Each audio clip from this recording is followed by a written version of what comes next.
Welcome everyone to the Magic Show. I am your host, Evan Irwin, and I'm a little under the weather, so please forgive how I sound. This week's episode is full of heartbreak, defeat, and hope, all in that order. So let's get started. I guess I have to cover that whole Battle Royale experience, if you could even call it an experience. I know what I call it, a 45-minute wait for Richard Hone to show up and kick my ass. Can you believe our own Craig Stevenson asked if I could lend old Rich a pair of story circles with which to whip my ass with? It's true. Not that I wouldn't have, of course. I just didn't have them. Honestly, I'm reaching for straws because the games themselves aren't even worth talking about. I mean, I could edit those games and show you fascinating plays of how Counterbalance is absolutely ridiculous against my deck, getting beat over and over again. But what fun is that? Seriously. Let me list something out for you. 8 turns, 8 turns, 8 turns. What does this mean? That is how many turns the burn deck had in each game before being completely locked down. And no, not all prison-like, though Bubba says hello. No, Counterbalance plus Sensei's Divining Top shuts down any 1-drops, and with story circles to back it up. But let's talk about something exciting. Let's take a look at Time Spiral. Oh, boys and girls, if you are half the Magic dork I am, we are cooking up something good. But did you know there's a new color in Magic? And that it's purple? For serious. But that's later. Firstly, I'll let it be known that I patrol the good ground of MTG Salvation on a daily basis. I am a spoiler junkie. It's what I do.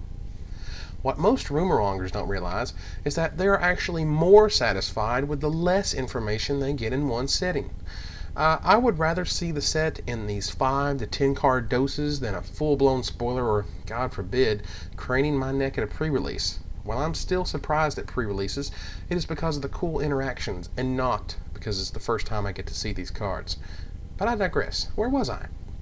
Yes, Mr. Rosewater and Company kicked things off with Lotus Bloom, which is also the pre-release foil.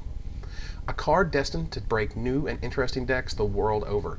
It's like all those vintage players finally got their prayers answered, and then some.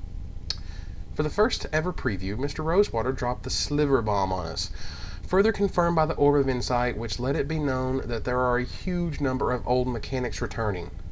We have Flashback with 23 instances, 10 instances of Madness, 18 instances of Morph, 7 instances of Buyback, 21 instances of Flanking, and 5 instances of Storm. You smell a cycle? 13 instances of Echo, and 28 instances of Shadow. 28 Shadow references, folks.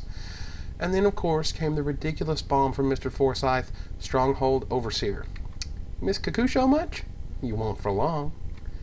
Flores got the ridiculous Sarah Avenger, some sort of power curve abortion that just happened to land in our laps. You think this thing isn't going to see tournament play? You best pack up your trade binders, because White Weenie will forever be the Tier 2 deck to beat, even if it now has to work with blue for Shadow. You see, once upon a time, there was a Wrath cycle, and in it was a set called Tempest. It took a crazy new mechanic, Shadow, and proceeded to break the game with it. At least in many people's eyes, including, the head of research and development for Wizards of the Coast. Nevertheless, it was the white and black Shadow Weenies that ruled the day. If I recall nothing else of that turbulent time in Standard just before I left it, it was that Shadow was pretty unfair and unfun. Then I see this in my preview window, Drifter Ildal. You see, I seem to remember that Blue Weenie Aggro was a pure vintage fish thing, but Standard? Get out! But that's not the most interesting mystery. Of the 70 or so cards that are known right this instant, let me tell you that the most interesting and potentially powerful one is Clockspinning. This is what you call a set-defining card, ladies and gentlemen. Notice the subtle brilliance, yes, brilliance, in how this card works with what will undoubtedly be the primary theme of the set, Suspend.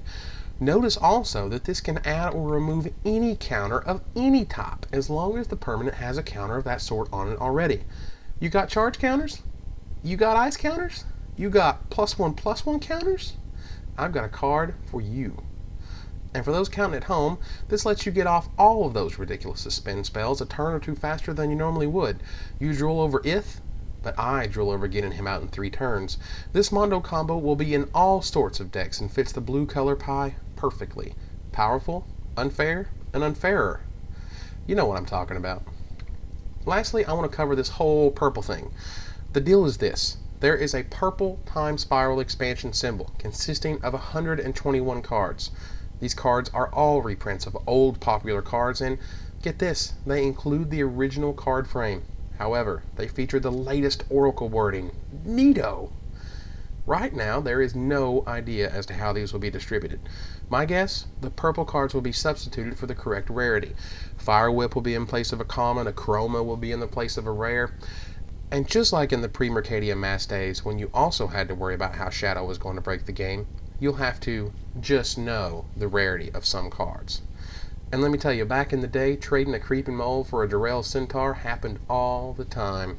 And thanks to the wonders of the mini set purple expansion symbol, we can have even better trades. Woohoo! I will leave you with this, folks. Until next week, when the fit really hits the shan, keep a close eye on that Billy Moreno guy. He's pretty good. So good, in fact, he beat me without even showing up. And that's what I call talent. Until next time, stay cool. Thanks for watching.